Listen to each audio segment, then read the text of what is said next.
we've seen things in stores at times and I'm like, what? Why does every Target have this much of this product when, I'm being allocated down to, X amount?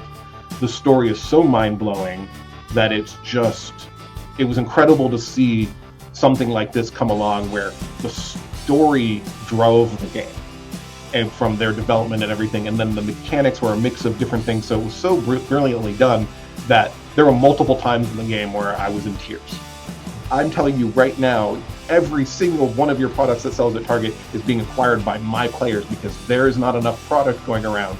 They are going out getting it all because you're not putting enough into the game stores. You're not printing enough to meet the demand. You are not gaining any customers from Target.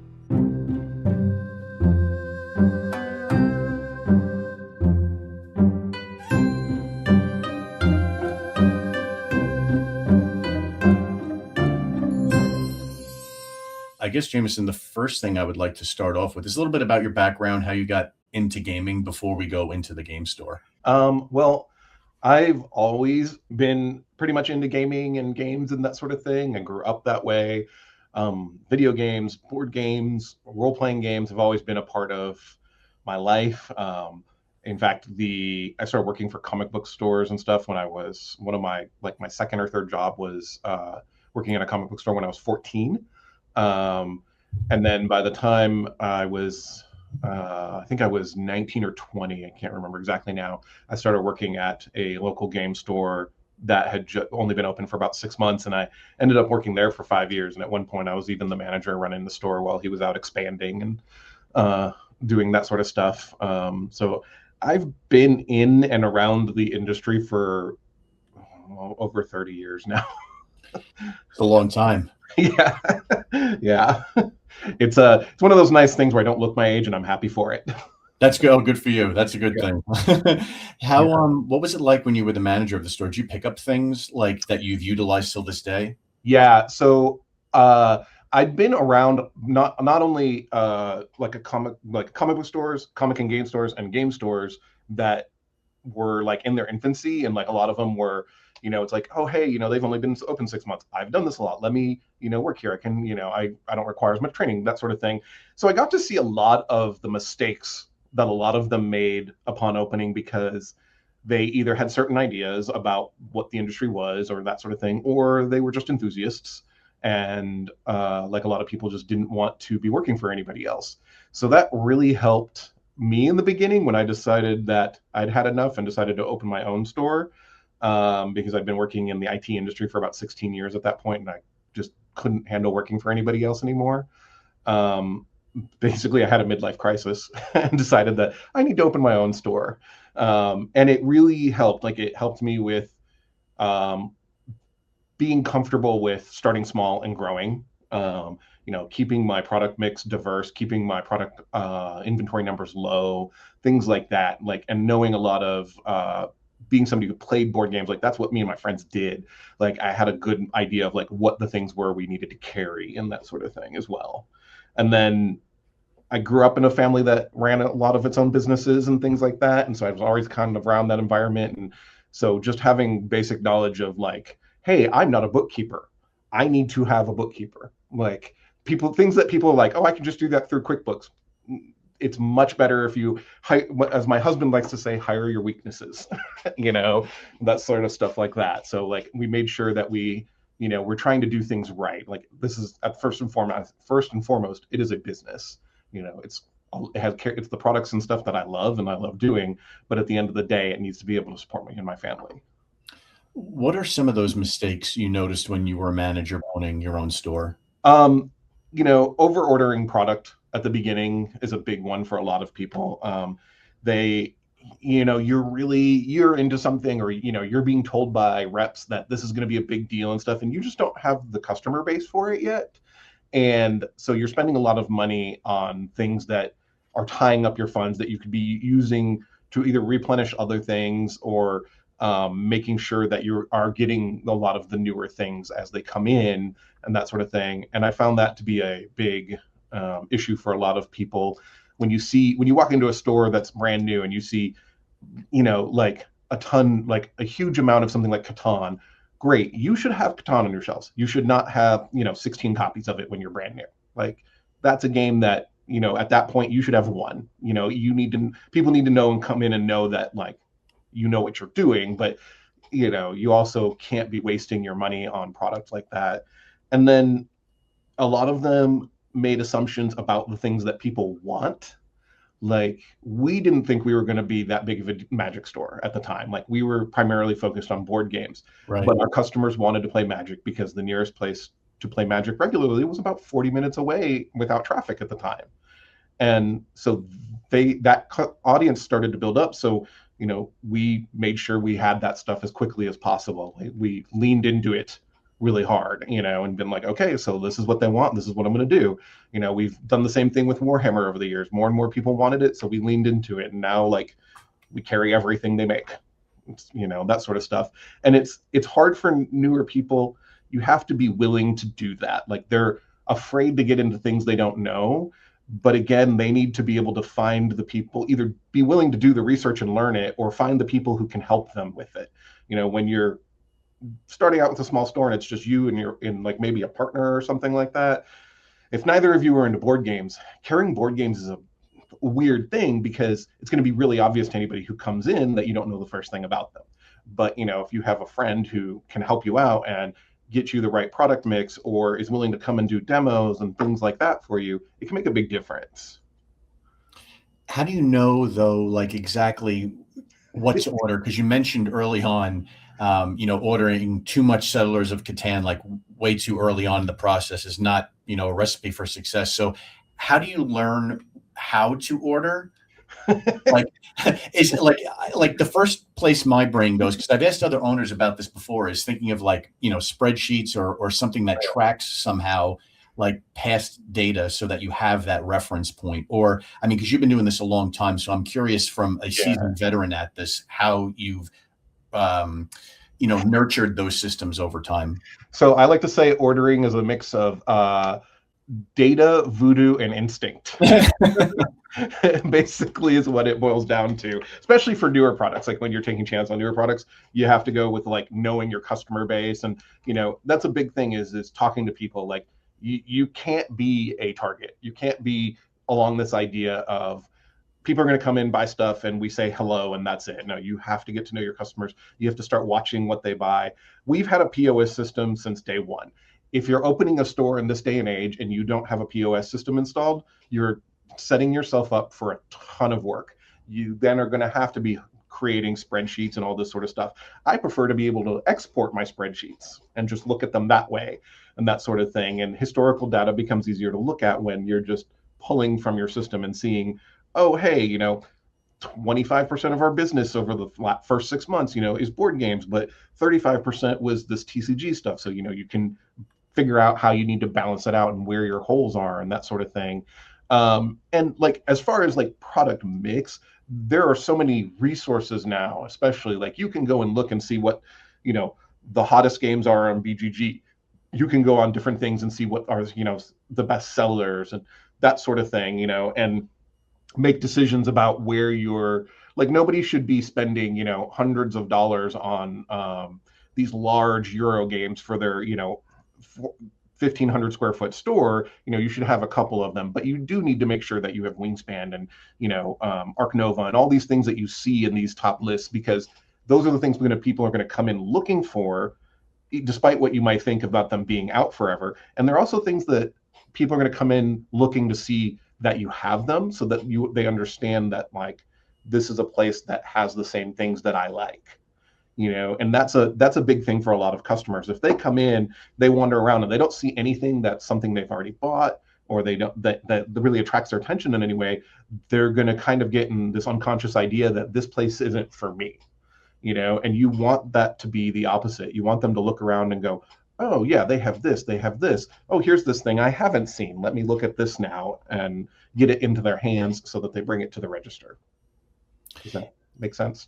Definitely. Yeah. I mean, and the confidence that you talk it through, and just hearing you, knowing piece by piece, like, there was no hesitation in your response to it. It goes back to what you mentioned with, your family, having had businesses and stuff. And I'm sure, not only being the manager of a store at one point, but having that to fall back on with your family, you must have learned stuff from that period of time as well. Yeah, I mean, it's really funny. Like my when this whole process came up, basically one day I was getting ready to go into work, and I was like over it. I was actually in management in my IT field, in the IT medical field at this point, and I kind of hated it because it was the company had been screwing things up, and to me it was really obvious it was being set up to fail. And I was sitting in my car, like building myself up to go into work. That's when it's a problem, when you have to do your breathing before you go into work so you can deal with the day. And I was listening to NPR, and this woman was talking, and I wish at that time I'd written down the name of this book because I regret not doing that. But she'd written a book, and she was talking about how one of the things we're taught in this country is do what you're good at, do what you're good at. And I was good at the IT stuff. Like it came naturally to me, and I was good at it. She said, but she said, that's so toxic. She said, what you should do is what you love, because you can become good at anything. And I just sat there, like it was like a lightning bolt through me. It was like, I'm good at the IT stuff. I don't love it, but for me, it was kind of easy work, and I made decent money at it. But I started to think about it, and I realized the only time I really liked going to work is when I was working in the comic and game stores. By the time I came home that day, I had three-quarters of a business plan and project already ready, and my husband was like, "What is happening?" like but so he was like, okay, let's figure this out, let's do this. And that's where that comes from, is like he was, I'm not always the most social person, and he was a little worried about me being in front of customers all day, and like, but he never once showed that. He never once was like, oh, I'm worried about you doing this. And then he saw me actually doing it, because he'd never really seen me in the retail environments before. Like even when we first met and I was still doing it part-time, he never came and visited me at the stores and things like that.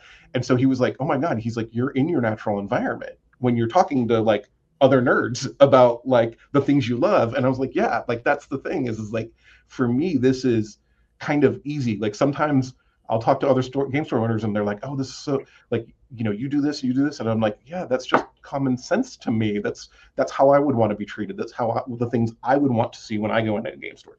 And that was what one of the things my grandfather taught me, was that every person that comes in should kind of have that feeling like none of this is difficult, like that it's just easy for you to do.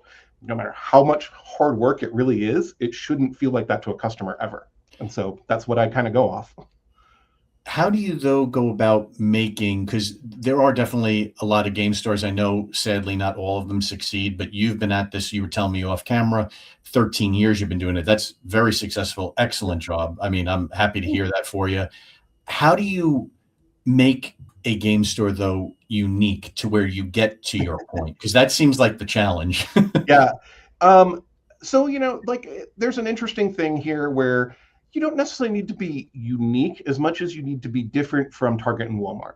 And Right. the way you do that is by one, showing interest in the product. Like I have people who work at the Target in here that's closest to us. They send people over to us because when somebody asks them a question about the board games there, they're like, I work at a Target, man. like, if you have, go ask these guys over here. They're like 4 miles down the road. They can answer any of your questions. And that's the thing is it, we're just different in than a normal retail store, that we have product knowledge and that sort of thing. It's like walking into an Apple store where you expect everybody there to know something. Maybe not every person's going to know everything, but you can find a person there who can help you with something.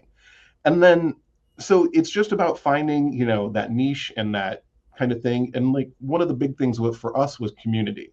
As a queer man, I grew up walking into game stores all my life, wondering if I was safe.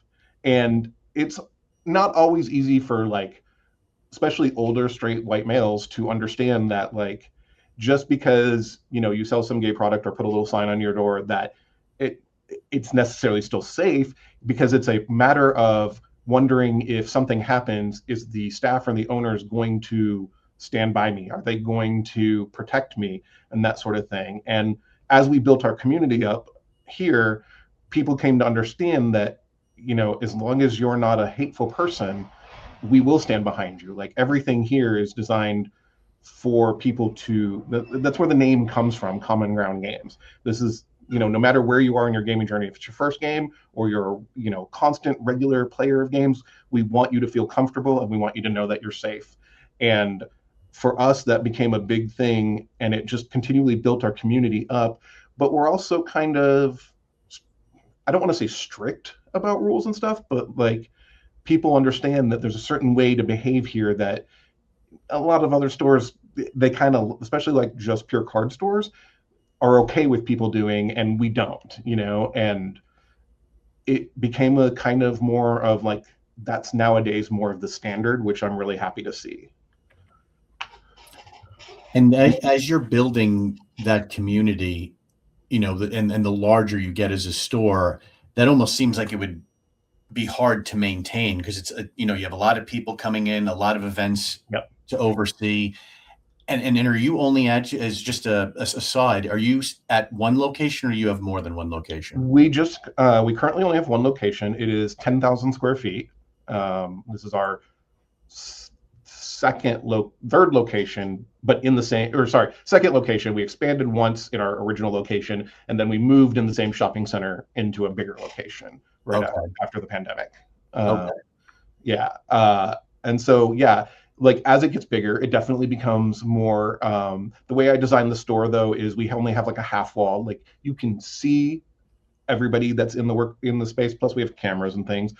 But for all of our events, so most of the things that are happening in the evening, I have a dedicated events team, and so there's always somebody over there at our judge desk. There's always somebody there welcoming people and making like, oh, you're in this event, great, you're going to sit over here and that sort of thing. And so we always have somebody that's part of our staff over there helping out and making sure, even if it's like a local game, that like our Grand Archive community, like they pretty much are self-sufficient. They don't, we get stuff for them and they run it themselves.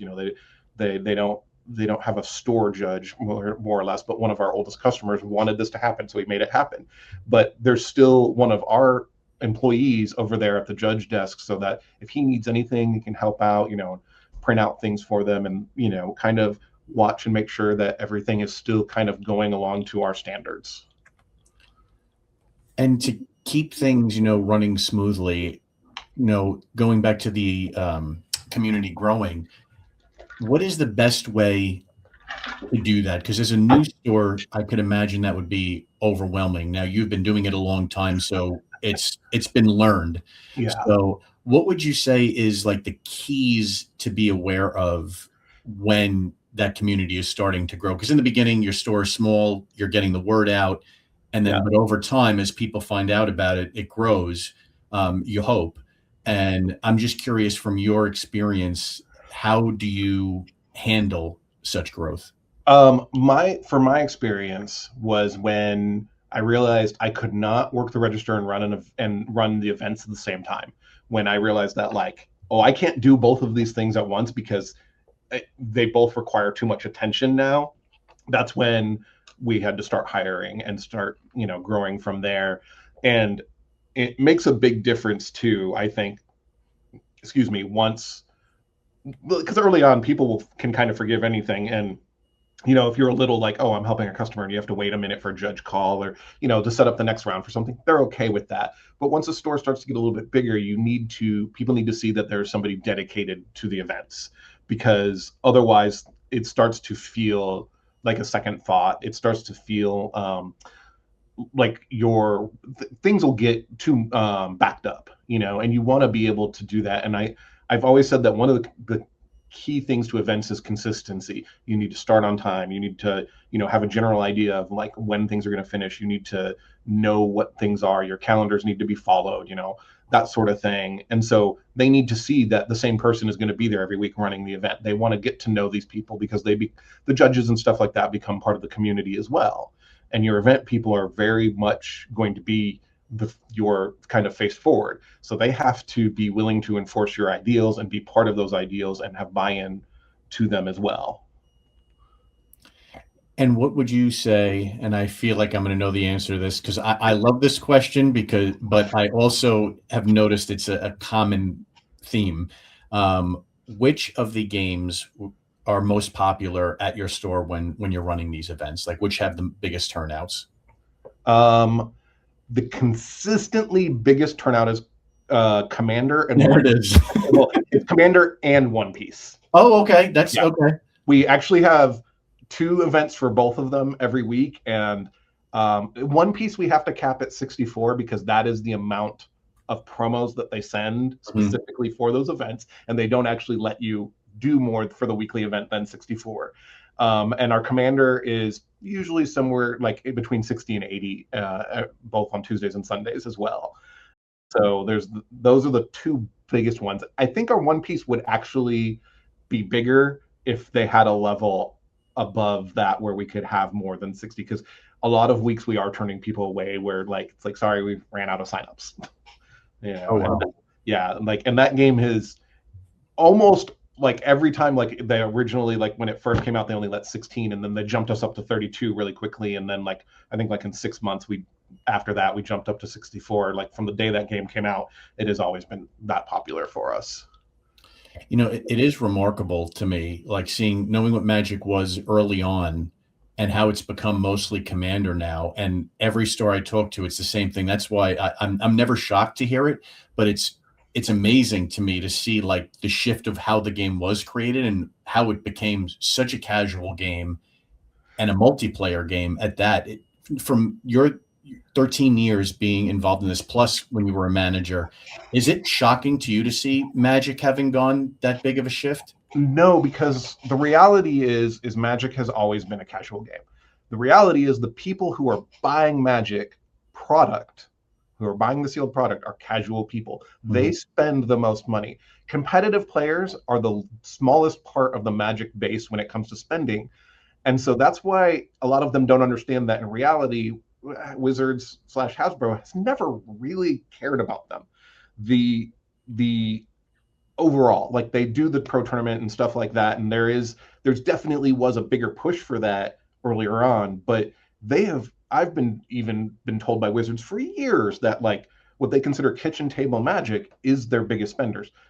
They sell a ton of product to people that they never see in stores, and so Commander was just the way of so many people being more free with their, like, rather than this 60 card deck that you can have up to four of and it's like finely tuned. Commander, and that's not the way people played at their tables, at the kitchen table. Most of them house rules, and we can do this, we can do that. So having 100 card deck where they get to play a whole bunch of different cards definitely is, much more something casual people really can get into, because the variety of Magic is what really makes it shine.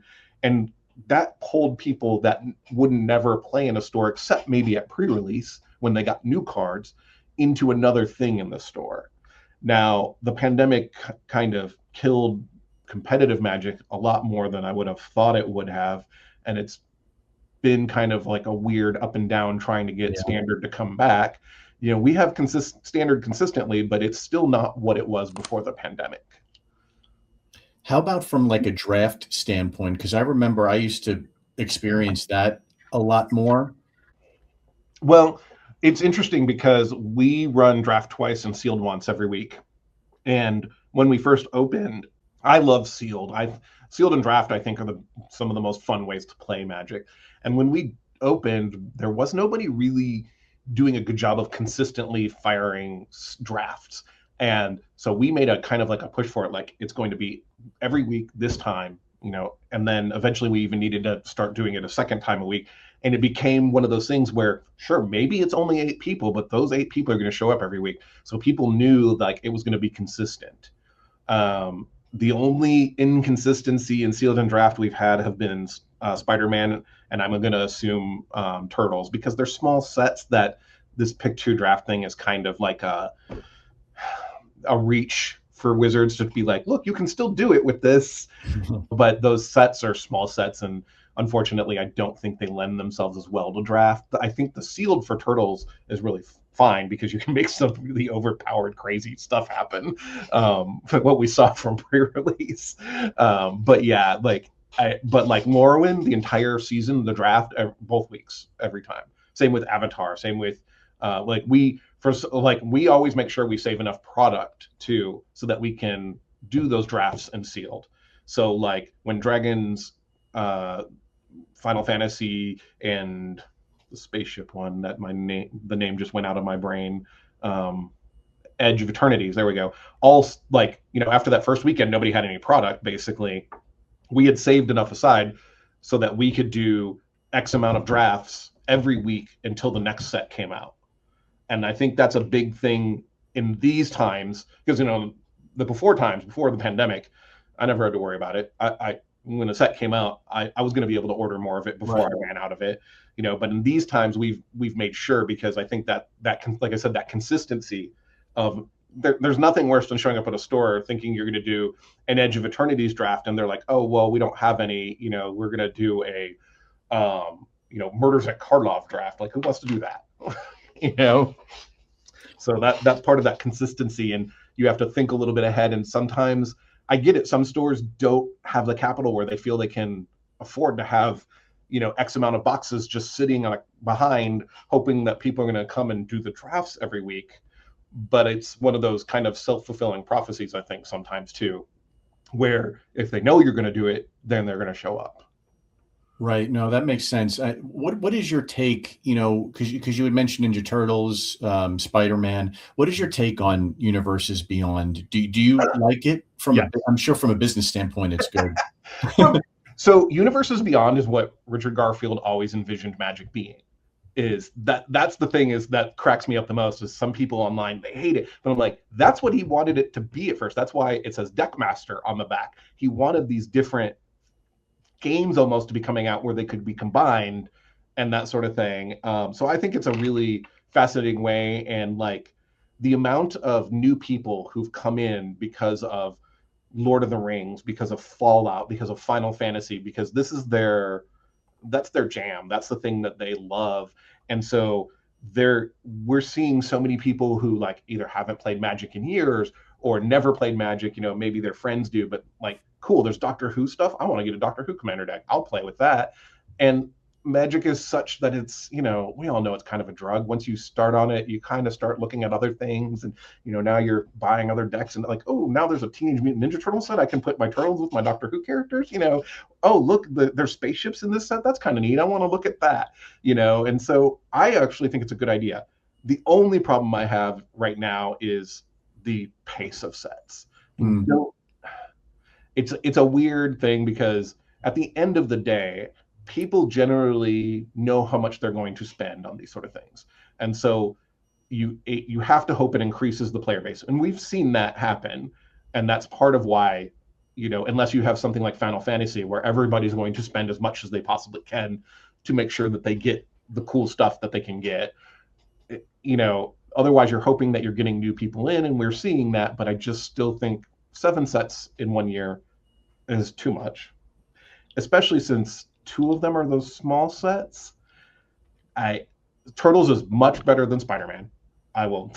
Spider-Man was a mistake. They rushed that. Turtles is actually a well thought out set, but as a small set, I think they were so afraid of what happened with the Aftermath style thing that they backed off of it. And I think Turtles and like Star Trek would probably be better off if it was like Assassin's Creed, where there's collector boosters and play boosters. It's a kind of a focused small set, but there's no pre-release. You're not expected to draft with it and that sort of thing. And it's kind of in between 2 regular releases. I think it would probably be more well received than it is currently. But we're definitely seeing better sales than we did with Spider-Man. If you were able to choose it, like make the decision, say, and you were going to choose the perfect number of product releases that Wizards could do, that would make it, from your end, you think both good for the consumer side and for you as well, would you go back to the original 4-set release with maybe a specialty set, or do you think somewhere in between the two would be a happy medium? I thought they were maybe pushing it a little, but it was fine when they did 4 sets plus 2 specialty sets, with each specialty set kind of having a different theme, when like one was a master set and one was like a commander focused set, or like a draft, like Battle Bond, or Unsets or something like that. I thought that they did a good job of kind of balancing when those things came out so that it didn't feel overwhelming, and like how some of those releases, like you're not into drafting, Battle Bond doesn't appeal to you. So, you can feel like you can skip it unless you're a commander player, and then you start seeing the cards and you're like, oh shit, I need these things. Because again, like half of it is FOMO. um, so there is that. But I feel like once they've tried to slip in a seventh set here where on top of all their other little things that they're doing and secret layers and stuff, I think they're asking too much at that point. Is there something that you would like to see like Wizards do? It doesn't have to be products related from like a store standpoint that you feel would be beneficial. That's something like maybe some people don't know, like the struggle that it is, even when you are successful with a game store, just running a business in general, of what you deal with every day. What's something that you feel Wizards could help the stores out with that you think would alleviate some of the, you're banging your head against the wall, like we've been, like, you and other game stores have been saying something for a number of years. Like, is there anything like that? Quick break from this podcast to talk about our sponsor, Cardboard Shuffle. Cardboard Shuffle was our 10th podcast interview here at the Match Slip with store owner Mark. Mark has expanded his brand and has produced his own card sleeves called Shuffle Shields. Shuffle Shields come in packs of 100 premium matte card sleeves for standard size trading cards. They contain no PVC and are acid-free. I have 17 packs of Shuffle Shields card sleeves to give away to listeners of the podcast. You'll need to send a screenshot that you're following Cardboard Shuffle on Facebook to frank@thematchslip.com. Lower the cost, go back to a better margin. Not really. I think like a lot of people have a lot of problems with like what Wizards does and this or that. And it's just like, I've worked for major corporations before. I've worked for a Fortune 500 company. I understand Wizards is answering to shareholders at the end of the day, shareholders who most likely don't have the first fucking clue about how game stores are run and anything like that. And at the end of the day, I think Wizards does a really good job of providing a lot of things to game stores, more than just about anybody else, and constantly working on trying to refine those things and, keep doing stuff without, because they're, at the end of the day, that costs them money, printing all this stuff, sending it out, having people working on all of this stuff. It costs them. It's not free. So at the end of the day, there is a big part of that people miss out on. I would say, if anything, probably most of us would prefer that they cut down on the amount that they sell to Amazon and Excel and the other distributor, the people who put things into mass market. Right. Like when we're all like, when every game, like, it doesn't make sense to most of us that like almost every game store is saying we can't get enough product, we can't get enough of what we need, we can't do reorders, and you're putting things into the mass market channel that doesn't support the game in any way. They literally put it on a shelf and hope it sells. Just another SKU. Right. They could care less. And I get it. Like, those companies are probably, making deals of their own because they want money and that sort of thing. But at the end of the day, they don't do anything to promote the brand or strengthen it.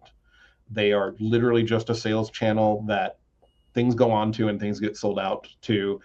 And it feels to me like, despite what a lot of people think,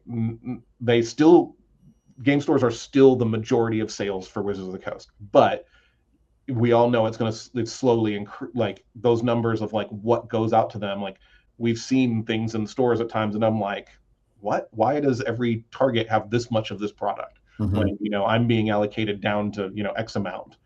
And I think it's a failing that all card game manufacturers have right now. There's a belief, because I've talked to someone and I've been told by a different company that that's their main source for new player acquisition. And I couldn't help it. I laughed and I was like, you are not gaining a single new player out of Target.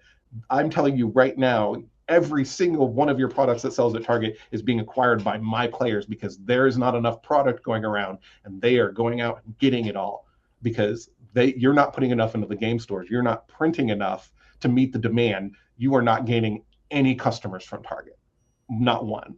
And they were like, oh, like that was just not something that anybody, I guess, had said to them in that manner, and they were just kind of like, oh, well, that's something to think about. Like, Yeah.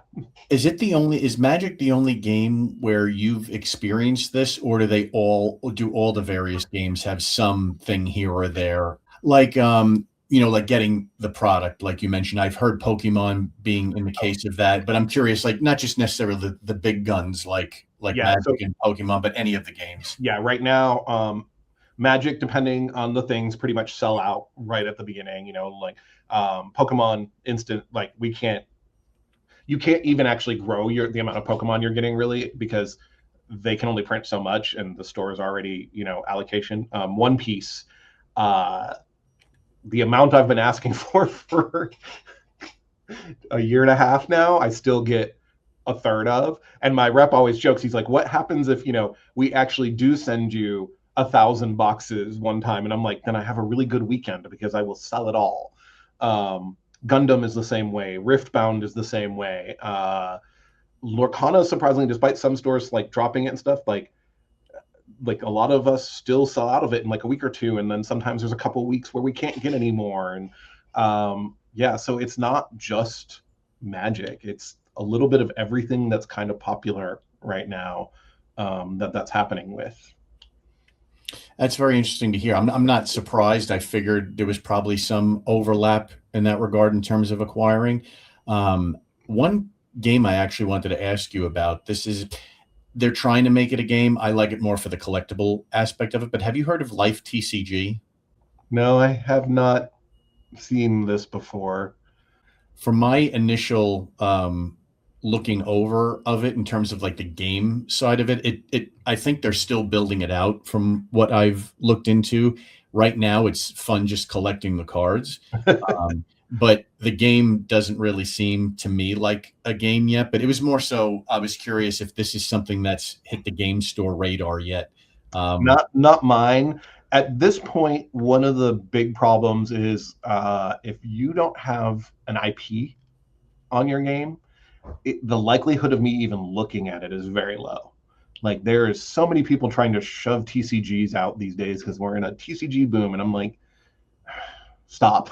Like just stop. There's literally no more room on the shelves. There's no more room on the calendar. Like I don't like this year we're getting a Cyberpunk and Pal World. It still irks me that I feel like that's happening. And there was another IP, I forget what it was, that somebody had showed me recently, and I just kind of rolled my eyes. I was like, we don't need any more of this. And so then it's hard for there's this one called Neuroscape that has gotten a lot of good press about the gameplay, and the art is really good and things like that.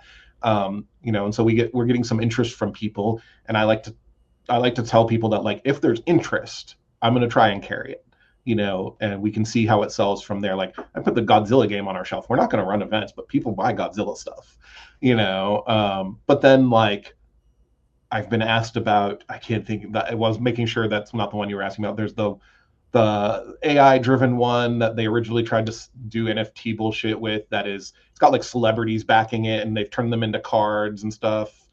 I don't know if you've seen the ads for those. Star City actually did a big tournament for them this last weekend, and I'm like, don't give them validity.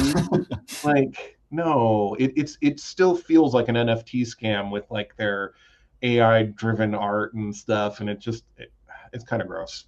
Where do you think that the whole TCG boom has come from? I'll tell you, my initial guess was the popularity and resurgence of Pokemon. That's what I thought was the trigger factor of it all. It really is. Online influencers, made Pokemon cool again, at least the Pokemon TCG cool again, and really leaned into that a lot. And it's kind of crazy to see. But, if you are 30 years or younger, probably 35, really, Pokemon has existed for you consciously your whole life. And so most of them at some point in their life, Pokemon was a thing. And so it's become like a thing again. And there's the pandemic really brought home for a lot of people this idea of collecting things again, and which I didn't get. I kind of wanted to burn things at that point. But so like there was that. And then as these people start to like look at the other games and realizing, oh, there's like playing like the games themselves are good. And then there are things that they understand, like One Piece and Gundam. They know those things, and they know Magic's been around forever. So they start going, oh, and they're having shortages. That immediately tells a lot of people that that's an investment opportunity. And so that's what's happening on a lot of that front. Like for our Pokemon stuff, we make sure that the people who play in the events get a chance to pre-order things. Mm-hmm. If you don't play in the events, you're just going to have to show up and hope we have some, but we want to make sure the players get stuff first, because those are the people coming every week, supporting the store every week, not just when it's hot. That's I've been wondering for some time if Pokemon is ever going to, like, how long the surge of it will last for. I mean, I grew up with it in the 90s, so it's always like to your point, it's always had an attachment to me in one way or the other. But just the original Pokemon, none of the newer stuff, just the 151 I grew up with. Yeah. And I've been wondering, like, I like seeing the game being popular, but I wonder how long is that going to hold for? Has that crossed your mind at all? Because I feel like it seems like it's here to stay.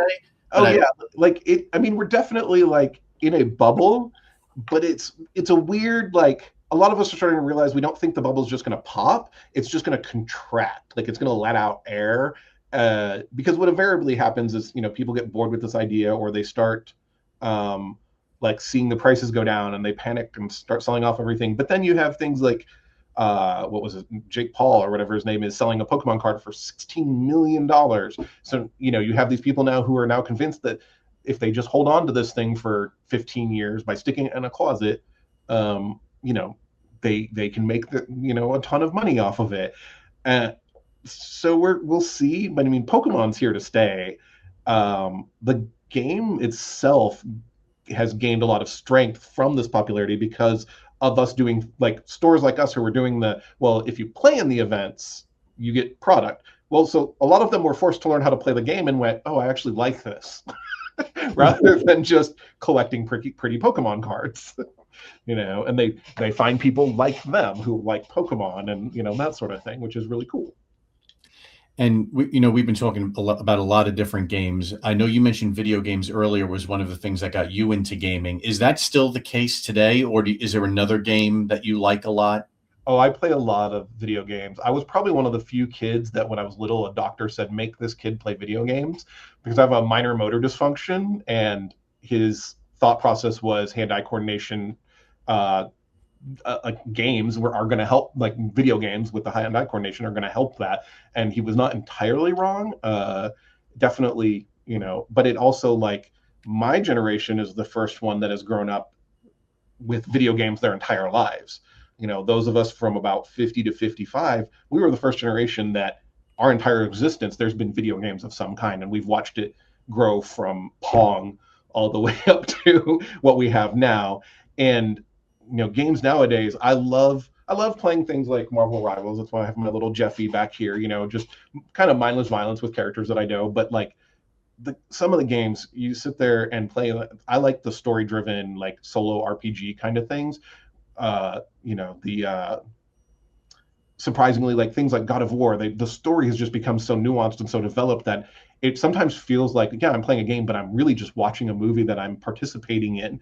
And that's an incredible form of art where video games have moved to. Sure, there's stuff that is, just silly and trashy and all this sort of stuff, but there's a lot of it that is like the Expedition 33, the Clair Obscura. I don't know if you've heard about this game. It won a ton of awards last year. It is, to me, it's the first, like, Final Fantasy VII was one of the original, like, this game is truly epic and changed gaming. And then, like, God of War kind of did that again, and now this game has done that again, because the story is so mind-blowing that it was incredible to see something like this come along where the story drove the game and from their development and everything, and then the mechanics were a mix of different things. So it was so brilliantly done that there were multiple times in the game where I was in tears because of what the story does. Those were always my favorite type of video games too. I mean, I played a lot of sport video games. Those are my number one. But in terms of non-sport related games, I loved that. My two favorites were Indigo Prophecy and Heavy Rain. Those movie themed games where what I liked is I didn't really even have to play it. I just kind of got to play, watch in a Yeah. way, and then Yeah. make decisions along the way. Those games I've always thought, and back then when they were releasing those types of games, it was very infrequent. Yeah. And I'm way out of the video game world these days, but are they doing that more so now than they had in the past? Yeah. There's varying degrees of it and that sort of thing. And like a couple years ago, Baldur's Gate 3 was like the only thing people were talking about and playing because sure, it used all the D&D mechanics and it was very faithful to the game, but the story depth and the choices that you could make that changed things completely. Like Larian spent so many years on this game that most people couldn't even believe, and they still updated it since then multiple times with new content and new choices and things. And so most people can't even they replay it so many times because you feel like you're in a choose your own adventure thing where just the simplest choices you find out later on affected the great game so greatly, and it's amazing that the technology is to that point, where we can do stuff like that. Yeah, absolutely. I mean, and the realism factor compared to, I mean, my earliest system was Super Nintendo, and just to think from that period of time to now, it's kind of like sometimes I like you look at it and you're like, you don't know if it's real or not. Yeah. No, there's the most recent Dragon Age Inquisition. There on my computer, there were times like you go into certain areas and I'd just be standing there like looking around. And one time my husband came into the room and he was like, "Oh, what's that a picture of?" And I was like, "No, this is a video game I'm playing. It's just the environment. I was just staring at it because it's so pretty. Because it does just kind of look like a picture, but it was what the game was rendering." Right. So it's pretty amazing to see that. I was just going to say, did you ever get what movie are you watching? And no, I'm not watching a movie. I'm playing a game. No, though it was kind of funny. I think it was the Final Fantasy VII Rebirth or something. One of them, like, like you don't touch the controller for like the first 10 minutes or something like that. And my husband was like watching the opening for me. He's like, "Aren't you supposed to be playing this?" But it's like, shh, be quiet, Yeah. Yeah. No, it's funny you mentioned that because my friends growing up, I used to always say, I was like, I don't actually even want to figure out the game for myself. I would remember like going on to codes.ign.com at the time, and I would actually download the walkthrough so that I could just play out the cinematic whole aspect of the game. I would never skip a cutscene. I would just love playing through. To me, it wasn't about, I know my friends growing up, they were all about, I'm going to beat the game myself, this and that. I said, I just want to watch it. Yeah. And it was always fascinating to me. Like I'm not a horror game fan and I can't do zombies, but like I was so intrigued by the Last of Us story that I just went on YouTube and was watching like the actual cutscene stuff from the game, so that when the show came out, I was like, I already know what happens, but I've never played the game. Games have come so far compared to, I remember just being amazed by that Indigo Prophecy game. It was for PlayStation 2, I think. I mean, the graphics weren't great, but the story was like incredible. I was like, this should be turned into an actual movie. It's so compelling. And you just think of how much work they must have had to put into it at that time. And then with all the technology advancements now, I'm sure it cuts a lot of that, grunt work that they had to do back then. The problem is most of the good video games don't do very well as a movie because to get the actual story and nuance, it would really need to be a show. And that's why something like The Last of Us works really well as a TV show, because you would have to just cut out half of the actual conflict for a movie, and that sort of thing. You need to have your resolution and, an hour and a half. And, that's not what some of these games now are 60 hours long, so it's just like, okay. But that's like one of those things where it's like, that's what I love about board games too, is that, so many, when I was younger, video games were something that me and my friends, like we often played together, and and that was like a big deal about it. But as we got older and the technology changed, video games became very much an online experience. And like a lot of people, like even if they're playing a game together, they're on their couch at home playing it and the other one's at their couch at home playing it. And I think that's what's really helped a board game resurgence, especially amongst millennials and the younger generation, is because they wanted to be able to interact with people in person while they're doing something. Plus, they're much better ROI than just about any other form of entertainment. You can buy a board game for $50 and hundreds of hours you can be playing that and still never be bored with it. Compared to you can spend $50 for two people to go to a movie for 2 hours, and that's not even if you buy any food. And it might not even be a good movie. And it might not even be a good movie. That's one of the things. It's like, so I think that's why it's really helped in the modernization of board games, where when people learn that it's not Monopoly, it's not Trouble, it's not these kind of like, there's so much variety and there's so many different things, and they can be from simple games like Flip 7 that take 10 minutes to play to something that they're going to be playing all day, or for continuing to play for weeks because it's a campaign game. It really, there was a lot of people, we picked up a lot of customers during the pandemic who thought they were buying a board game or two to get them through the pandemic, who now are still coming in every other week or so to see what's new and pick up new games and stuff because they triggered a new hobby for themselves without That's ever cool. really meaning to. That's really cool. So is board games a big part of your sales, and do you also sell video games? Or I know some stores do, but not many that I've talked to. Yeah, we don't sell video games. Okay. We considered it at certain points. It is a very, well, there's a overlap to the audience. There's still a very different audience to that. And it was just, we always kind of say, nothing in here is run electronically, and it's just not kind of the vibe we want to lean into. So we've just kind of decided not to do that. Board games are a big part of our business. Currently, I want to say it's like 30 to 35% of our sales is board games. And if you ask most stores that are diversified, that's probably a really high number. So like, because we love board games. I mean, we have board game demo night every week. We do all sorts of different things to promote board games. The Board Game Geek is actually local to us. They're the owners of that are our customers. We vend at BGG every year. So we do a lot of little things to promote it, and we go out into the community and do all sorts of different things. However, whenever that fits us and when people want us to, as best we can. And so you must have several employees to help facilitate all the things that you're doing at this point. Yeah, we actually hired our 18th employee last week. Wow. Yeah. That's amazing. Yeah, it's a lot. My husband is the HR manager. Thank God for him, because he is much better at that sort of stuff than I am. So yeah, we've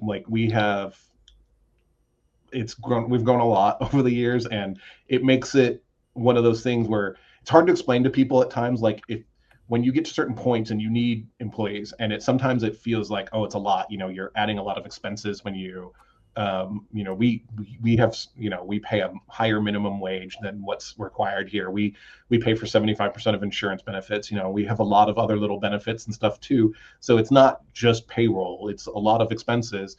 But we found every time we've done it, where we've always kind of been like iffy about, like, should we really do this? Is it in the budget? Yes, it's in the budget, but do we want to? Our sales, once they've been trained, we see our sales continue to increase. I mean, we've got almost 13 years of pure growth, which is also a little crazy. But watching what happens after we get employees trained up, it's fascinating, because it just, every time it frees management or other people up to do the things that they should have been doing the whole time, and so we're able to get more done, which in turn generates more sales. Of course. And it's hard to convince newer stores sometimes that, like, no, you need those people. Right. Yeah. What is your day-to-day like, though, these days, now that you have that team? For me, it's a lot of answering emails. I generally consider myself I'm the main buyer. And so I'm often going through that sort of stuff, like, checking out things, doing that. And it's, a matter of supporting the team too, like, I'm not just here, store manager, go run the store. And, I'm not a absentee boss. I want to do this for a living. I like my job, and so I'm involved in my store.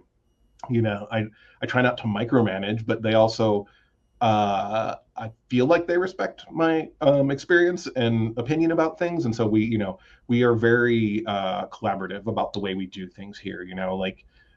Like a lot of times, if my husband and I disagree on something, it's like, well, store manager, you're the third you're the third vote, kind of thing. You get to break the tie, which is, I'm sure, fun for him. Hi, you guys are the owners and a couple, so I'm in the middle of you two right now.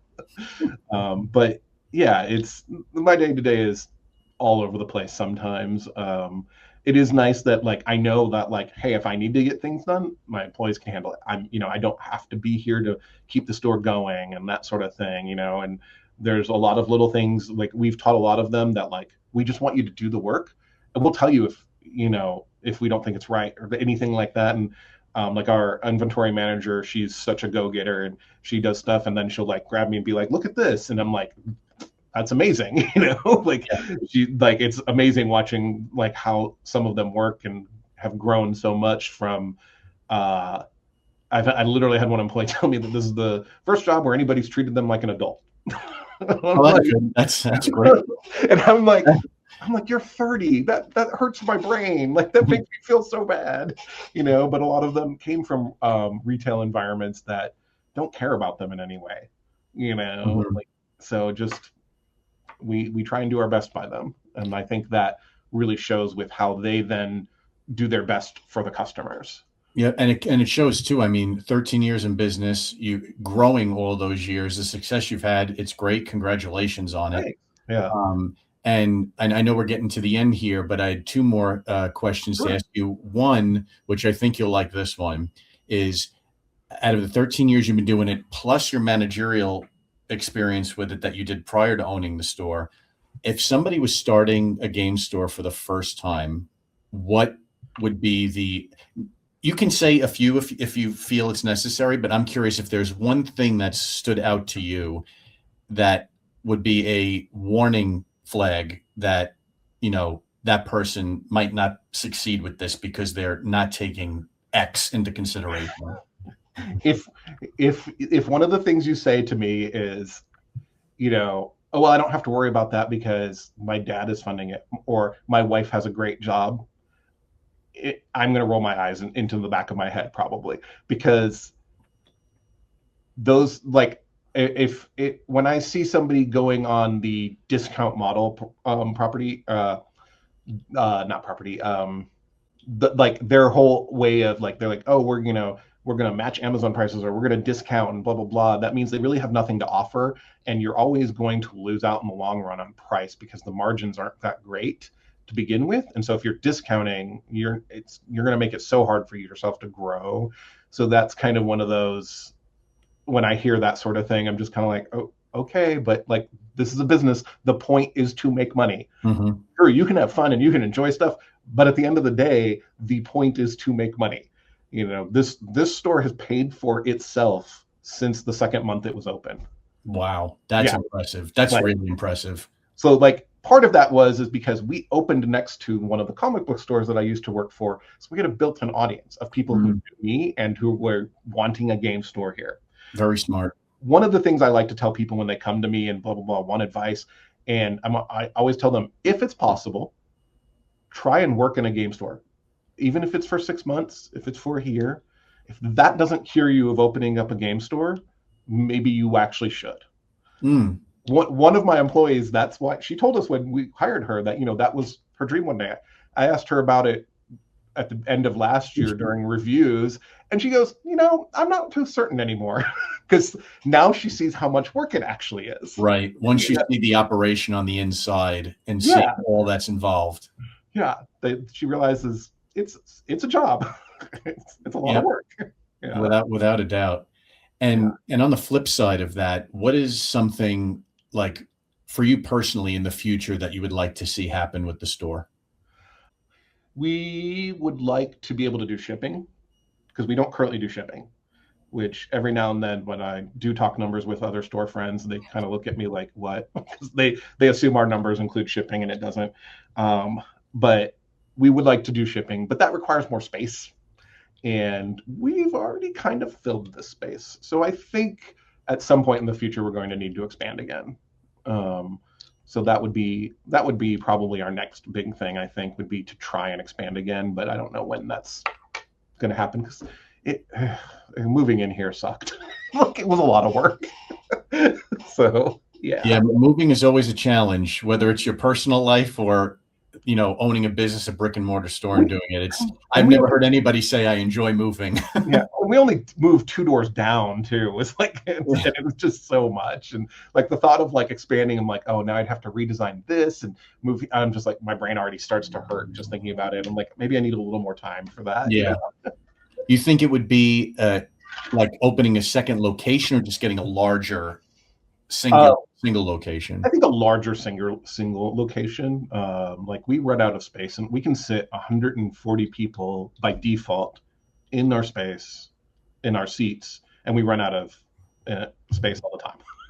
Like, and we have like 4 private rooms and like Warhammer tables and stuff. And sometimes it's just like, oh, all the rooms are rented. Right. Every chair, every seat here, and there's people playing Warhammer. And it's like, cool. This is what I always wanted. Wow, we need more space. Yeah, it reach capacity quite faster than you would almost expect to happen. Yeah, which is funny because that's what happened when we first opened, and so I should have seen it coming, but I just didn't really expect it to. With like when you're like, cool, we have so much space now. People like to prove me wrong. Happy accident. Right.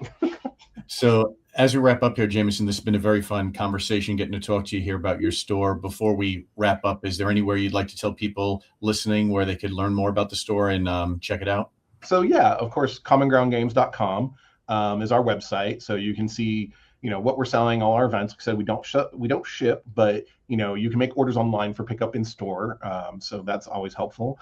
We're at 1314 Inwood Road in Dallas, Texas, which is kind of central Dallas. It's right off of 2 different highways, so it's real easy to get to. So if you're ever in the area, come check it out.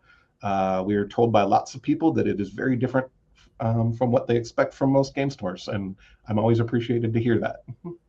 Awesome. Well, Jamison, thanks again for coming on the show. It's been a lot of fun. Yeah, thanks.